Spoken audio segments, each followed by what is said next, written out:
In the 7th year of Jehu, Jehoash became king, and he reigned 40 years in Jerusalem. His mother's name was Zibiah of Beersheba. Jehoash did what was right in the sight of the Lord, all the days in which Jehoiada the priest instructed him. But the high places were not taken away. The people still sacrificed and burned incense on the high places. And Jehoash said to the priest, "All the money of the dedicated gifts that are brought into the house of the Lord, each man's census money, each man's assessment money, and all the money that a man purposes in his heart to bring into the house of the Lord, let the priests take it themselves, each from his constituency, and let them repair the damages of the temple wherever any dilapidation is found." Now it was so, by the 23rd year of King Jehoash, that the priest had not repaired the damages of the temple. So King Jehoash called Jehoiada the priest and the other priests and said to them, "Why have you not repaired the damages of the temple? Now therefore, do not take more money from the constituency, but deliver it for repairing the damages of the temple."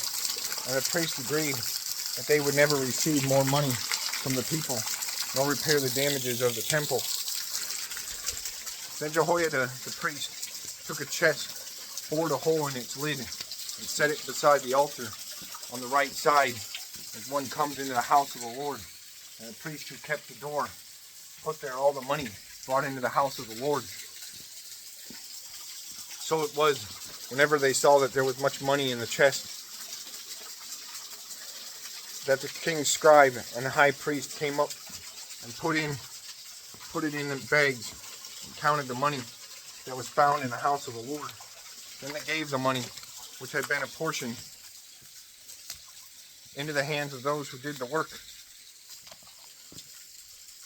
who had the oversight of the house of the Lord, and they paid it out to the carpenters and builders who worked on the house of the Lord, and to the masons and stone cutters, and for buying timber and hewn stone to repair the damage to the house of the Lord, and for all that was paid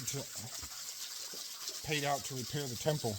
However, there were not made for the house of the Lord basins of silver, trimmers, sprinkling bowls, trumpets, any articles of gold or articles of the Lord, but they gave that to the workmen, and they repaired the house of the Lord with it. Moreover, they did not require an account from the men into whose hand they delivered the money to be paid to workmen, for they dealt faithfully. The money from the trespass offerings and the money from the sin offerings was not brought into the house of the Lord. It belonged to the priest. Hazael, king of Syria, went up and fought against Gath and took it.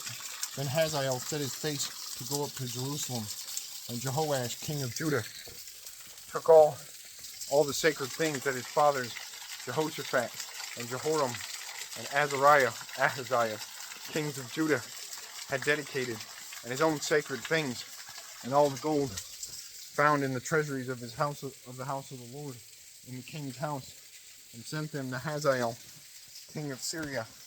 Then he went away from Jerusalem.